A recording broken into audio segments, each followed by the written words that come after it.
शहर आणि परिसरातील ताज्या बातम्यांसाठी लोकप्रिय न्यूज टुडे चॅनलला आजच सबस्क्राइब करा। श्रीकृष्ण मंदिर चौकातील काँक्रिटीकरण कामाचे भूमिपूजन उत्साहात संपन्न। जुने सिडको येथील श्रीकृष्ण मंदिर चौक परिसरात काँक्रिटीकरण कामाचा भूमिपूजन सोहळा मोठ्या उत्साहात पार पडला। शिवसेना महानगर प्रमुख माननीय प्रवीण बंटी दिदमे यांच्या सातत्यपूर्ण प्रयत्नांमुळे हे काम मंजूर झाले असून परिसरातील नागरिकांच्या दीर्घकालीन मागणीला आता न्याय मिळाला आहे। यावेळी महानगर प्रमुख प्रवीण दिदमे यांच्या हस्ते श्रीफळ वाढवून व कुदळ मारून कामाचे उद्घाटन करण्यात आले। या भूमिपूजन सोहळ्यास उपमुख्यमंत्री तथा शिवसेना पक्षप्रमुख माननीय एकनाथ शिंदे, खासदार डॉक्टर श्रीकांत शिंदे, शालेय शिक्षण मंत्री माननीय दादा भुसे, शिवसेना सचिव भाऊसाहेब चौधरी आणि रामजी रेपाळे यांचे विशेष सहकार्य लाभले। कार्यक्रमाला शिवसेनेचे पदाधिकारी, कार्यकर्ते व स्थानिक नागरिक मोठ्या संख्येने उपस्थित होते। कार्यक्रमाच्या यशस्वी आयोजनात श्रीकृष्ण ज्येष्ठ संघटना व जय बजरंग युवक मंडळ यांनी पुढाकार घेतला होता। यावेळी मंडळाच्या वतीने प्रवीण बंटी दिदमे यांचा विशेष सन्मान करून त्यांचे आभार मानण्यात आले। कार्यक्रमाने परिसरात विकासाची नवी दिशा निर्माण होण्याची आशा व्यक्त होत आहे।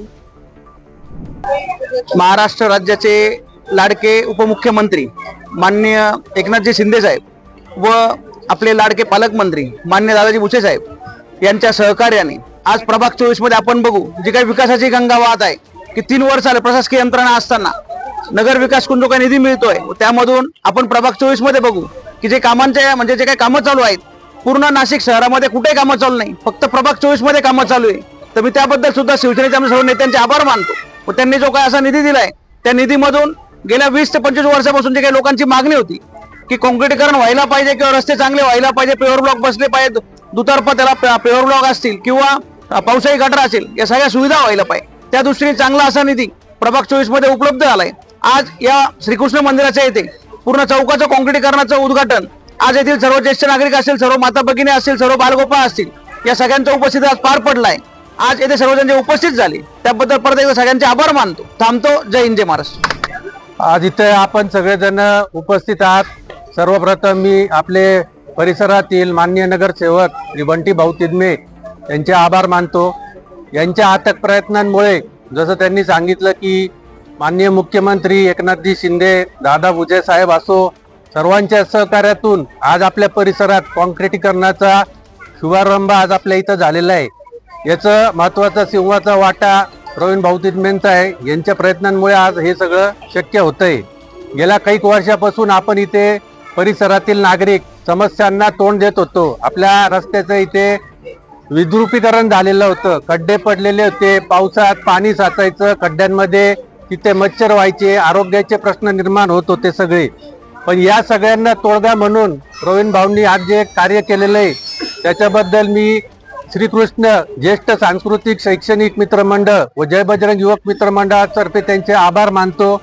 आणि भावी वाटचालीसाठी या ठिकाणी गोपालकृष्ण चौक येथे आज काँक्रिटीकरणाचं उद्घाटन झालं। या माध्यमातून सांगू इच्छिते की शिवसेनेतर्फे आज आमचे नगरसेवक बंटी भाऊ दिदमे प्रभाग क्रमांक 24 मध्ये कुठल्याही गोष्टीची खंत त्यांनी आम जनतेला ठेवलेली नाहीये। तसं जर बघायला गेलं तर सिडकोमध्ये खरंच विकास नव्हता। आज 25 वर्षापासून मी बघत आले, पण रस्त्यांची दुर्दशा असेल किंवा ड्रेनेजची दुर्दशा असेल, ही दुर्दशा अगदी आम्हाला बघवत नव्हती। म्हणजे बरेचसे नगरसेवक निवडून आले, पण बंटी भाऊ जसे आले या 5 वार्षिक मध्ये आज 7 वर्ष होत आले, त्यांचा कार्यकालही संपला होता, तरी पण आज त्या माध्यमातून शिवाजी चौक असो, शॉपिंग सेंटर असो, सावरकर चौक असो, तुळजाभवानी चौक असो, आज प्रभाग क्रमांक 24 मध्ये आज त्यांनी जी ज्योत पेटवली की खरोखर विकास म्हणजे आज एकनाथ शिंदे साहेबांच्या माध्यमातून आज ह्या क्रांतीची ज्योत पेटवल्या गेली आणि खरोखर रस्ते, ड्रेनेज जे काही कामं असतील, सावरकर चौक असो किंवा शिवाजी चौक असो, या माध्यमातून पूर्व सिडको आज प्रभाग क्रमांक 24 अगदी त्यांना धन्यवाद देते. आणि खरोखर बंटी भाऊ नगरसेवक म्हणून बिनविरोध आजच मी सांगू इच्छिते की जनतेच्या मनामनात तुम्ही घर केले. जनतेला काय पाहिजे असतं? एक काम पाहिजे असतं, पाणी, ड्रेनेज ह्या सुविधा पाहिजे असतात. आणि ही सुविधा जो नगरसेवक आमच्या घराघरात माता भगिनींची जाणून घेतो त्याला म्हणता आमचा जनतेचा नगरसेवक. News today Nashik.